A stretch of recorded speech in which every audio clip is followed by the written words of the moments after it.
Ya, selamat datang kembali di Kiosk Project ya teman-teman. Kali ini saya akan mau berbagi proses pengerjaan kaos dengan sablon DTF. Sebelumnya saya akan review dulu. Ini kaos adalah kaos katun ya, Combat 30S, warnanya putih. Putihnya putih broken white ya teman-teman. Jadi untuk putih itu ada dua ya, ada putih terang, putih cerah, atau putih dan putih broken white. Sebentar. Nah, biar teman-teman nggak bingung, saya akan kasih contoh. Ini di depan kalian ini namanya putih broken white, dan yang ini putihnya putih terang atau putih cerah. Jadi sekilas kalau dari jauh mirip ya, tapi kalau dari depan, dari deket banget ini beda. Yang ini agak ke sedikit krem ya warnanya. Yang ini benar-benar putih terang. Jadi warna putih untuk pilihannya biasanya memang ada dua, antara broken white atau putih cerah atau putih terang ya. Ini di depan kalian ada kaos siap di sablon ya. Sudah selesai sablon pertama, tinggal finishing sablon kedua. Nah, ini biasa kami kerjakan untuk customer, pelanggan kami ya. Ini dengan project seperti ini. Nah, ini dia PT Alfa Arta Andaya ya. Kami yang gambar logo naga ya, untuk perangkat hardware komputer ya teman-teman. Nah, ini di depan sablonnya kebetulan ini ngeblok ya, warnanya hitam, dan ini putihnya putih tinta, bukan putih kain atau putih bahan, tapi putih tinta dengan tulisan VGA memori SSD. Jadi untuk kalau kita lihat dari sini, itemnya ini adalah hardware atau perangkat keras ya, perangkat keras komputer. Nah, dengan kombinasi uniknya adalah lehernya dia pakai warna hitam, ribnya. Jadi kalau kaos kalian beli jadi kan biasanya putih polos gitu ya, semua satu warna, putih-putih semua, hitam-hitam semua. Tapi karena ini custom, permintaan customer, dan kami siap bantu customer kami untuk menghandle ini, dan maunya seperti itu ya kita ikuti. Nah, ini tampak ke depan seperti ini. Kita lakukan proses pengoperasian dulu ya teman-teman. Untuk suhu dan waktunya kami gunakan 140 derajat dengan durasi waktu 15 detik aja teman-teman. Oke, sudah siap, kita langsung proses. Jadi untuk proses pertama itu saya menggunakan waktu selama 15 detik ya, 10-15 detik. Untuk objek-objek ngeblok memang biasanya membutuhkan waktu lebih lama karena dia banyak tinta ya, sehingga panas yang digunakan juga harus merata agar hasilnya lebih bagus dan maksimal. Nah, ini objek-objek ini udah terlihat halus ya, tipis, tapi ini udah sedikit di bold, jadi aman untuk DTF nya itu sendiri ya teman-teman. Jadi kalau saya compare, saya tunjukkan untuk fisik ininya ya.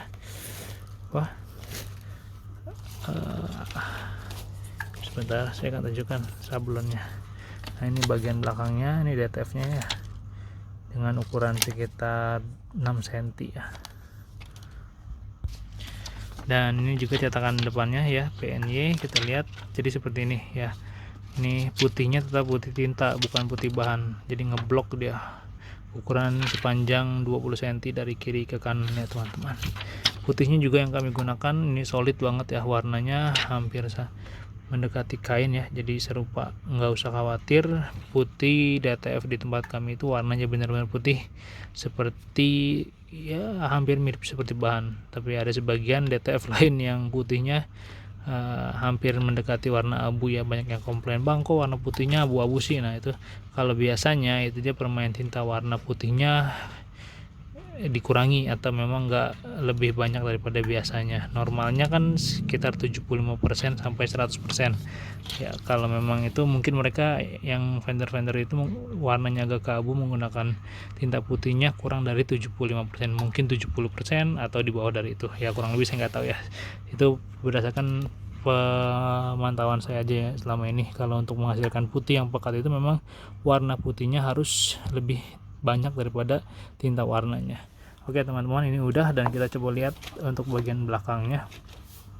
Di sini logo ya, satu sisi. Jadi sablon depan satu sisi dan sablon belakang satu sisi. Nah, pada proses pertama ini teman-teman, di sini kan di bagian leher ada jahitan ya. Ini kan benjol kalau kita lihat. Nah, Ini putih adalah lipatan kain ya yang ditutup dengan bahan namanya bis supaya rapi. Di sini kan karena ada sambungan antara rib dengan bahan badan ya, namanya dengan jahit obras, sehingga ini akan membentuk apa ini namanya benjolan ya gampangnya.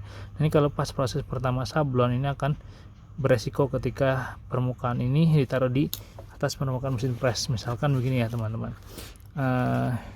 permukaan ini semua media harus berada di permukaan yang rata. Kalau ada sesuatu yang lebih tinggi permukaannya, maka pasti bagian yang lain tidak tercover dengan rata. Nah, kalau misalkan ini kita cetak taruh di sini, sedangkan ketika elemen mesin panas ini mendekat ke sini dan ini terganjel oleh benjolan ini yang ada di leher ya, sehingga ini tidak akan menempel dengan sempurna. Biar lebih jelas nanti saya akan kasih tahu. Jadi caranya ini saya coba tarik ya, ini kan karet mesin press. Nah, saya tarik segini, kemudian bagian benjolnya saya turunkan ke bawah. Sebentar nih, saya menggunakan tangan satu ya. Jadi nah, di bagian benjol ini ya taruh di bawah karet, jadi dia turun sehingga ini permukaannya udah rata ya, lebih rata daripada ketika benjolan ada di posisi atas. Nah, ketika ini akan memudahkan proses pengepresan. Saya tempel, langsung saya tarik tuas gitu ya, seperti ini. Nah, ini yang akan menjadikan cetakan Anda dengan bagus hasilnya atau maksimal. Tapi tatkala ini benjolan kita taruh di sini kemudian kita press, maka yang terjadi adalah cetakan tidak menempel secara merata dan hasilnya pun tidak akan bagus atau ada objek-objek yang tidak menempel. Oke, biar lebih jelas saya akan contohkan dan akan buktikan kepada teman-teman benar ya statement saya. Lihat, ini benjolan ada di sini ya. Sekarang kita tes di atas permukaan ini dengan kain ya. Kita pakai kain yang sama, warnanya putih ya. Oke, ini ya. Ini kan harusnya permukaannya rata ya. Kita dengan konsekuensi ini benjolan ada di posisi atas ya. Nah, kita akan bikin 2 sampling nanti. Yang pertama kita taruh di sini.